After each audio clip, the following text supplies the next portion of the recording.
DOT, TEC all present here and my friends in the media. पहले तो मैं ये कहना चाहता हूँ कि अगर मेरे आने से आपको encouragement मिलता है और नई चीजें होती हैं तो मुझे रोज बुला लिया करो।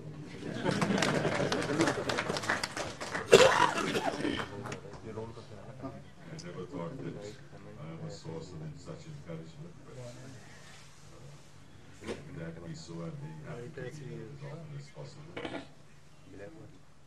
I think that perhaps the most complicated bioelectrical system in the world is the brain.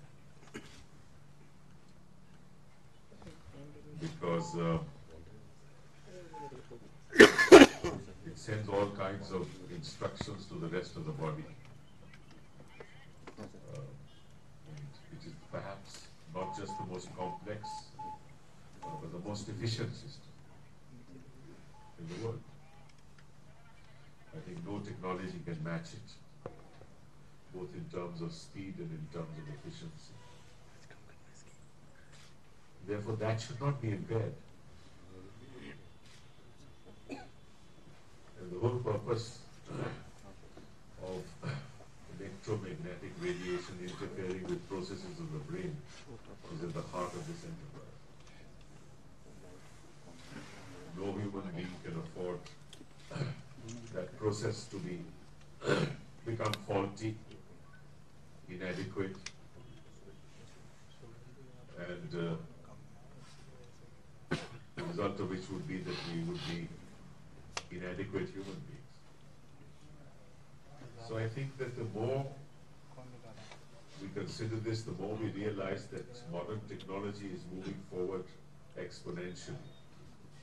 But the impact of modern technology on healthcare is not researched as well as the technology itself. And I think therefore we as human beings need to be careful when we adapt and absorb technology, that it should not adversely impact ourselves. We should not be the victims of that technology. While we embrace that technology, while we encourage the progress of that technology, while we use that technology to bring hope to billions of people, we should not end up despairing. And that's really the reason why I have come here, and that's the reason for the labs that you have established. You want to really assess the impact of that electromagnetic radiation on the human mind, because that's the only way we interact with the phone. We put it close to our ear, but we don't know what's the impact of it. And quite frankly, you know, I'm not very conversant with science and technology issues, but as a layman, I am very concerned with the kind of impact that it might have. And as a layman, I don't think that you can assess that situation by using mice and animals to see the impact of radiation. Because the real impact of this radiation will come about only 30, 40 years from now, when long-term use of the mobile phone and the extent of radiation that is flowing around in the system will show on human beings the impact that it has had. So I think any testing done on non-Homo sapiens is suspect, because and you can't possibly test yourself because the impact of this takes place after 10 years, 15 years, 20 years. Whereas the constant use of the mobile phone and the constant use of absorption of electromagnetic rays around in the atmosphere, that will have the impact on the body. The World Bank has already said that it does have an impact on health. And there is a form of cancer that develops in the brain that needs to be taken care of. And that's why, while we've adopted world standards, we are going beyond. ICNUP is what we're doing. ICNAP is what we have accepted in 2008. Now, of course, we are beyond that.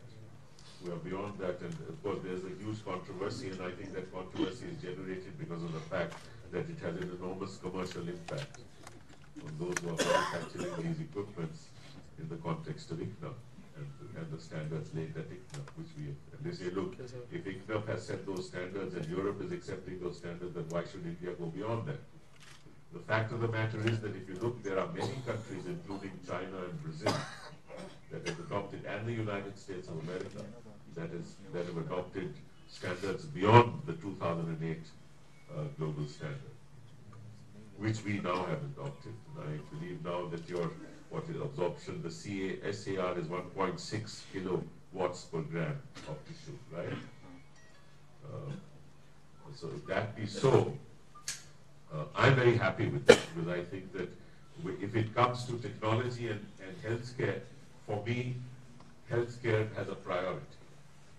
We can tweak technology, we can live with a couple of years of delay. We cannot afford to expose our population to electromagnetic radiation, which will impact the body to such an extent that they will become incapacitated in one form or another.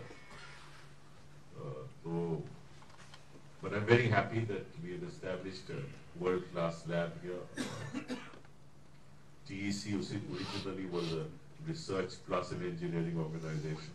The research was taken away by DOT, CDOT, and now, of course, you're just an engineering organization. But I think research and engineering must go together.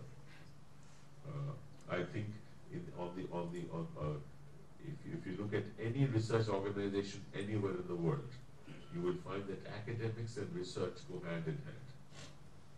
Because the experience of research then feeds into academic exercises. And the academic aspect then feeds into research.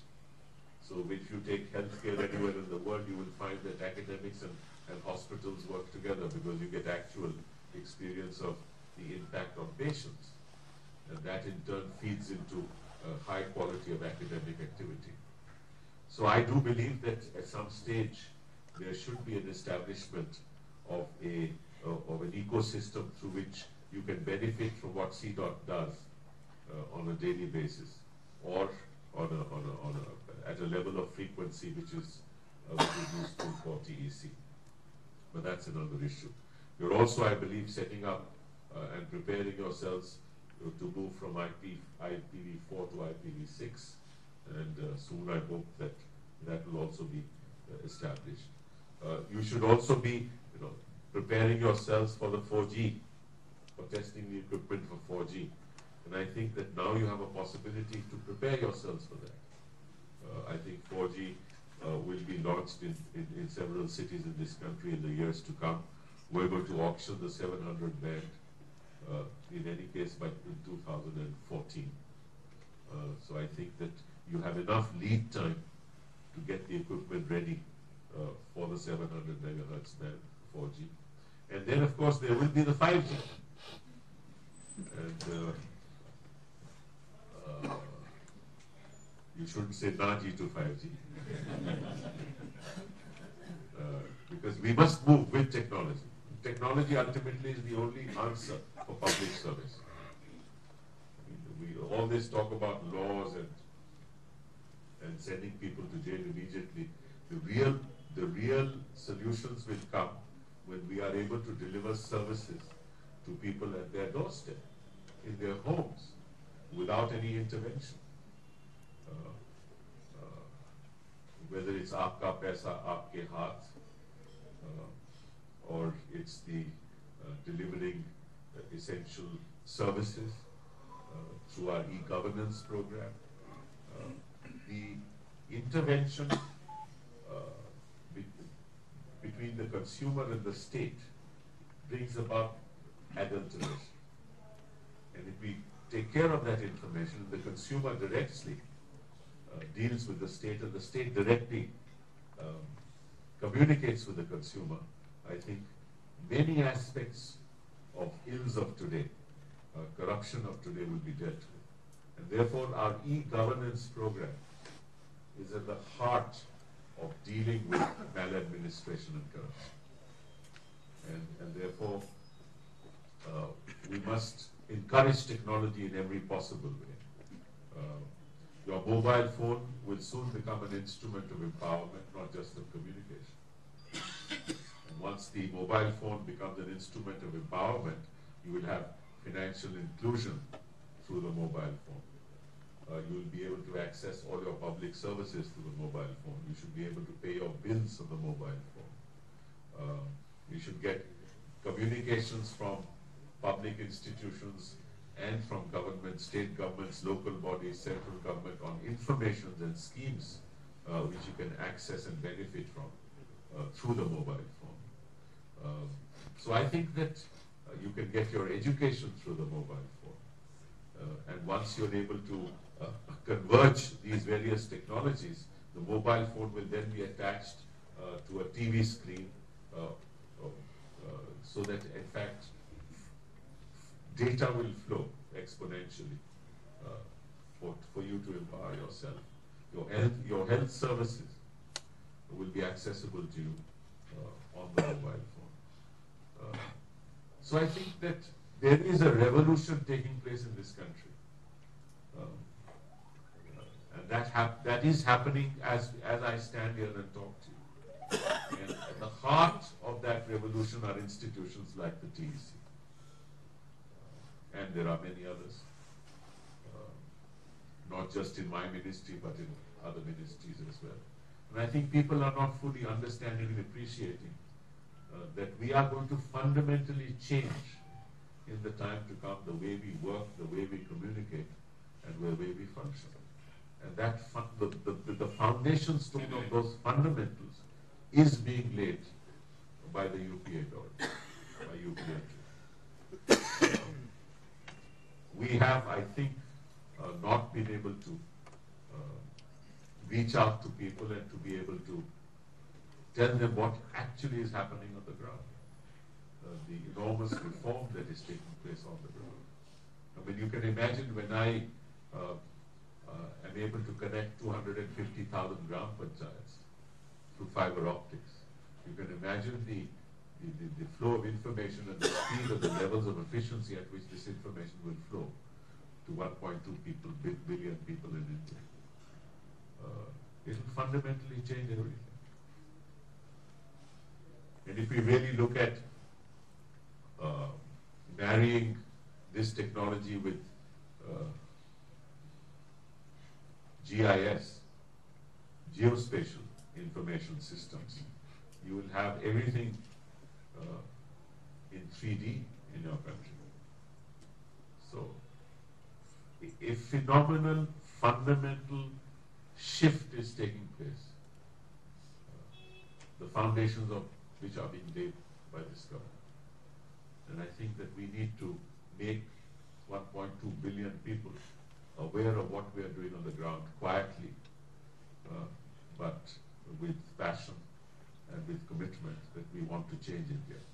We want India to be in the forefront of the global community as a nation which matters, a nation for which we should be proud. And I am delighted to be here today and proud of what you're doing.